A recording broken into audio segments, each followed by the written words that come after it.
Hello. So next chapter है matrices. Matrices क्या कहता है? A set of M N elements, set of M N elements और numbers, set of M N elements और M N numbers arranged in the form of M rows and N columns. तो determinant और matrices में फ़र्क है। Determinant हमेशा matrices से आया है। तो मैट्रिक्स डेटा स्टोर करके रखता है, डिटर्मिनेंट एक वैल्यू होती है। तो डिटर्मिनेंट क्या करता है? डिटर्मिनेंट एक वैल्यू देता है, डिटर्मिनेंट वैल्यू देता है और मैट्राइसिस डेटा स्टोर करके रखता है। किस तरह से स्टोर करके रखता है? एम रोज और एन कॉलम्स में रखता है। और भी बहुत फ़र्क है। डिटर्मिनेंट में जो होते हैं number of rows is equal to number of columns होते हैं, जबकि मैट्राइसिस में नंबर ऑफ रोज और कॉलम बराबर हो ये ज़रूरी नहीं है। तो number of rose can be greater then number of column can be greater then number of rose. So determinant और मैट्राइसिस में फ़र्क है। डिटर्मिनेंट हमेशा मैट्राइसिस से आया है और डिटर्मिनेंट में number of rows is equal to number of column होती है, मैट्राइसिस में ज़रूरी नहीं है। डिटर्मिनेंट एक वैल्यू होता है, मैट्राइसिस में डेटा स्टोर रहता है। तो किस तरह से स्टोर रहता है? जैसे मान लो, अच्छा, मैट्रिक्स को स्क्वायर ब्रैकेट से लिखते हैं, मैट्रिक्स को स्क्वायर ब्रैकेट से लिखते हैं। डिटर्मिनेंट को दो पैरेलल लाइंस में लिखा जाता है। तो ये a first row first column, first row second column, first row nth column, second row first column, second row second column, second row nth column. फिर ऐसे करते करते mth row first column, mth row second column और mth row nth column. तो ये हो गया M rows और एन कॉलम। कभी भी जो फर्स्ट वाला होता है वो नंबर ऑफ रोज के लिए होता है और जो दूसरा वाला होता है वो नंबर ऑफ कॉलम्स के लिए होता है। तो these are the M N elements या एम एन नंबर्स। तो वो M N numbers M rows और एन कॉलम्स में लिख दिए गए। तो ये हो गया मैट्रिक्स। और जबकि यहाँ पर M can be greater than N, M can be equal to N, M can be less than N. पर जबकि डिटर्मिनेंट में, डिटर्मिनेंट के केस में हमेशा M is equal to N ही होता है। नेक्स्ट, मैट्रिक्स को लिखते कैसे हैं? तो कैपिटल ए में स्क्वायर ब्रैकेट मतलब मैट्रिक्स है। अगर पैरेलल लाइन होती तो इसका मतलब होता डिटर्मिनेंट है। तो जनरल एलिमेंट ए आई जे, आई मतलब आयत रो, आई मतलब आयत रो और जे मतलब jth column and M cross N.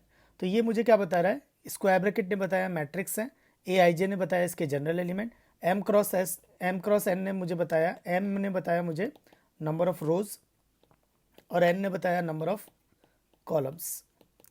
Next, the M can go, नहीं एम नहीं, the I goes from 1 to m and J goes from, J column है तो J goes from 1 to n। तो this is the matrix. Next है, so matrix expand नहीं की जा सकती जैसे डिटर्मिनेंट एक्सपेंड की जाती है। तो unlike determinant, matrix can't be expanded. तो determinant is a value but matrix is a data, तो वो एक्सपेंड नहीं की जा सकती। नेक्स्ट, मैट्रिक्स के एलिमेंट रियल नंबर्स भी हो सकते हैं, कॉम्प्लेक्स नंबर भी हो सकते हैं। If all elements are real then it is known as a real matrix. If at least one element of matrix is complex then it is known as a complex matrix. तो मान लो 1 - i 2/2 + 3 i और 5 i। तो this is a complex matrix. तो this is a complex matrix. So question है कि अगर 12 elements हैं तो बताओ क्या क्या पॉसिबल ऑर्डर्स हैं। तो 12 एलिमेंट के लिए क्या क्या ऑर्डर पॉसिबल है? तो जैसे मतलब 12 रोज़ एक कॉलम, एक रो 12 कॉलम, 2 रोज़ 6 कॉलम, 6 रो 2 कॉलम, 3 रो 4 कॉलम, 4 रो 3 कॉलम। तो ये सारे पॉसिबल हैं। तो मतलब 1 2 3 4 5 6, तो ऐसी 6 मैट्रिसेस पॉसिबल हैं। तो इस क्वेश्चन में क्या करना है, एक 3/2 की मैट्रिक्स बनानी है। तो इसमें एक 3/2 की मैट्रिक्स बनानी है। 3/2 की मतलब 3 रोज़ हैं और 2 कॉलम्स हैं। तो अगर देखा जाए तो उसमें 3 रोज़ और 2 कॉलम की मैट्रिक्स बनानी है और उसके जो एलिमेंट है वो भरे जाएंगे इस तरह से, mod i - 2j/2। तो यानी हमें बनानी है जैसे first row first column, first row second column, second row first column, second row second column, third row first column, third row second column. तो ये 3 × 2 की मैट्रिक्स बनानी है। तो इसका A11 कैसे आएगा? तो इसका A11 कैसे आएगा, I को 1 रख देंगे और J को 1 रख देंगे, तो mod of 1 minus 2 upon 2 which is mod of minus 1 by 2 which is 1 by 2. तो A12 कितना आएगा, A12 I की जगह 1, J की जगह 2, तो ये आ जाएगा तो 3 by 2. फिर A21 तो I की जगह 2 और J की जगह 1, तो ये आ जाएगा 0. फिर A22 तो I की जगह 2, J की जगह 2 एंड तो ये आ जाएगा 2 by 2 1. फिर A23 नहीं, 23 थोड़ी निकालना है, तो A31 तो A31 I की जगह 3, J की जगह 1, तो ये आ जाएगा 1 by 2. A32 I की जगह 3, J की जगह 2, तो ये आ जाएगा 1 by 2. तो वो मैट्रिक्स बन जाएगी, तो 1 by 2, 3 by 2, 0 1 and 1 by 2, 1 by 2. तो ये वो मैट्रिक्स बन गई जिसके एलिमेंट इस हिसाब से भरे गए हैं.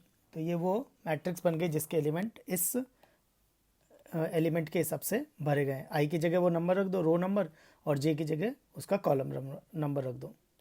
नेक्स्ट टॉपिक है special type of matrices. Special type of matrices मतलब किस टाइप की मैट्रिसेस होती हैं. तो जैसे फर्स्ट हो गया रो मैट्रिक्स.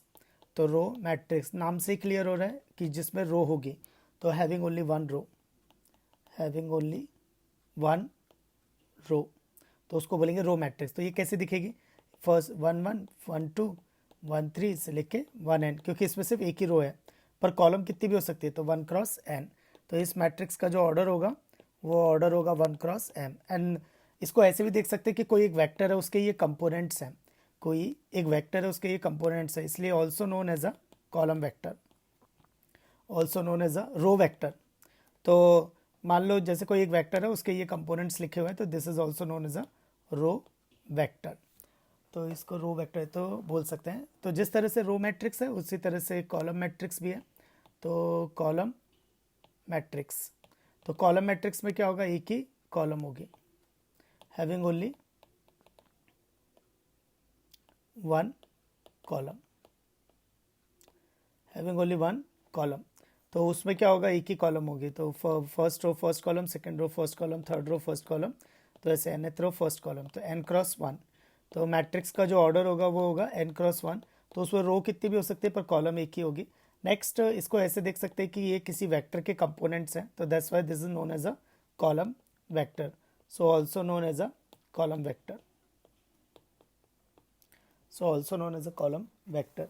नेक्स्ट है नल मैट्रिक्स और ज़ीरो मैट्रिक्स. तो इसका ये मतलब नहीं है कि द वैल्यू इज़ ज़ीरो, इसका मतलब है कि ऑल एलिमेंट्स आर ज़ीरो. तो इसका मतलब ये मत लेना कि द वैल्यू इज़ ज़ीरो, इसका मतलब है कि ऑल एलिमेंट्स आर ज़ीरो. तो इसके मतलब है जैसे अब मैंने मान लो 2 रो 3 कॉलम है, तो 0 0 0 0 0 0, तो ये हो गई नल मैट्रिक, क्योंकि ऑल एलिमेंट्स आर ज़ीरो. तो इसको डिनोट किया जाता है O 2 क्रॉस 3. तो इसका मतलब है कि ऑल एलिमेंट्स आर ज़ीरो. पर इसका ये मतलब नहीं है कि द वैल्यू इज़ ज़ीरो, इसका ये मतलब नहीं है. All entries are zero, all entries are zero. Next है हॉरिजॉन्टल मैट्रिक्स. तो हॉरिजॉन्टल मैट्रिक्स मतलब जो हॉरिजॉन्टल दिखाई देगी. हॉरिजॉन्टल कैसे दिखाई देगी कि उसमें लेंथ ज़्यादा हो और विड्थ कम हो. तो लेंथ ज़्यादा होगी तो नंबर ऑफ कॉलम ज़्यादा होंगे. तो एक्चुअली हॉरिजॉन्टल मैट्रिक्स होगी अगर number of columns is greater than number of rose, number of रोज. तो n is greater than m. तो जैसे फॉर एग्जांपल 1 2 3 4 5 6 7 8, तो ये 2 क्रॉस 4 है. तो this is a horizontal matrix, this is a horizontal matrix. Next ये रिमार्क है कि हर रो मैट्रिक्स हॉरिजॉन्टल मैट्रिक्स नहीं होती है. तो हर रो मैट्रिक्स हॉरिजॉन्टल, क्योंकि रो मैट्रिक्स ऐसा लगेगा जैसे उसके नंबर ऑफ कॉलम ज़्यादा है पर नंबर ऑफ रोज कम है, पर ऐसा नहीं है. अगर मैं मान लो एक लेता हूँ 1 क्रॉस 1, तो 1 क्रॉस 1 कैसा है ना, ये हॉरिजॉन्टल नहीं है. क्यों, क्योंकि हॉरिजॉन्टल में n should be greater than m, पर इस केस में क्या हो गया, n is equal to m हो गया. तो ये रो मैट्रिक्स है, ये रो मैट्रिक्स है, पर ये हॉरिजॉन्टल मैट्रिक्स नहीं है. तो यानी every row matrix is not necessarily a horizontal matrix, especially 1 cross 1. तो this is a row matrix but this is not horizontal matrix. Similarly एक और हो जाएगा वर्टिकल मैट्रिक्स। तो वर्टिकल मैट्रिक्स में क्या होगा, नंबर ऑफ रोज ज़्यादा होंगी तो उसमें विड्थ ज़्यादा दिखेगी, लेंथ कम दिखेगी। तो 1 2 3 4 5 6 7 8, तो दिस इज़ 4x2 तो मैट्रिक्स। तो हॉरिजॉन्टल मैट्रिक्स में क्या था, n is greater than m था। वर्टिकल मैट्रिक्स में क्या हो जाएगा, m is greater than n हो जाएगा, यानी number of rose is greater than number of columns. So number of rose is greater than number of columns.